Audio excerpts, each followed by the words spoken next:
নজর রাখবো পরবর্তী খবরের দিকে। গোয়ায় রাহুল গান্ধী মৎস্যজীবীদের সঙ্গে আলাপচারিতা করছেন তিনি, সরাসরি নজর রাখবো সেই দিকে।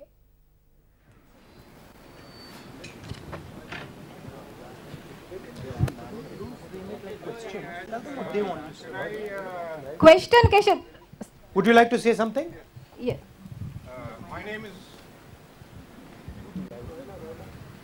My name is Max D'Souza. I'm from the village of Alsong, and I want to place before you the objections that we have been having against the double tracking. Yeah. Now, this Tinaiga to Vasco double tracking project, one in Karnataka and the other in Goa, is funded by the Ministry of Railways as an infrastructure project. In Goa, it is shrouded with controversy, lack of transparency, and an unprofessional way in which this project is being executed. Sanctioned in 2011, it was essentially a project sanctioned for the export of iron ore from Karnataka. And in 2020, it is being pushed through, bulldozed through, as a project to import coal. The imported coal is transported from the harbour to the hinterland of India through open wagons.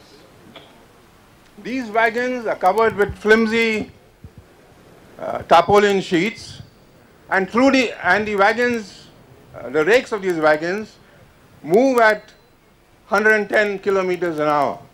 At that speed, the coal dust emits from the wagons and pollutes the whole area.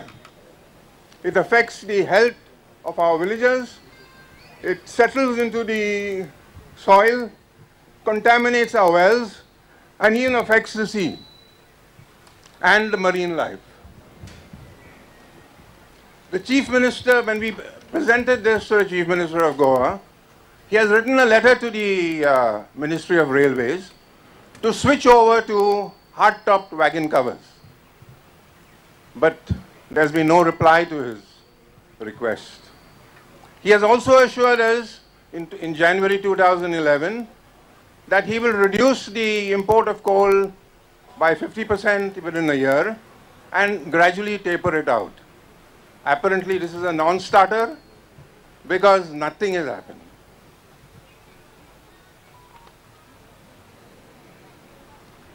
To give you a slight background of this project, of this track. Can you hold your mic up so? To give you a background of this project, the existing railway track was laid in 1890. That's a very long time ago. And it was given by, the land was given by our ancestors to help economic activity in the area. They were permitted to put a single track without parting with their land. The land was not sold.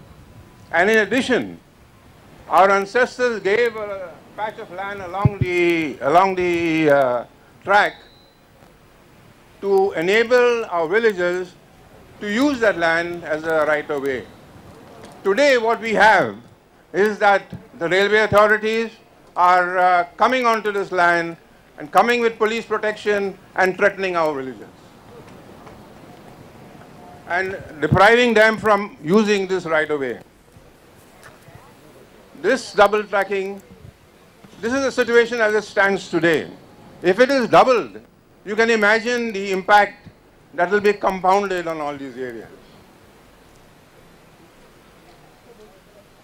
The estimate for this doubling project was sanctioned in the railway budget in 2012, but it came with a check note from the Director of Finance that they would adhere to the Railway Board guidelines. Para 266 of the Engineering Code for the Railways specifies that the local government will be taken, the views of the local government would be taken while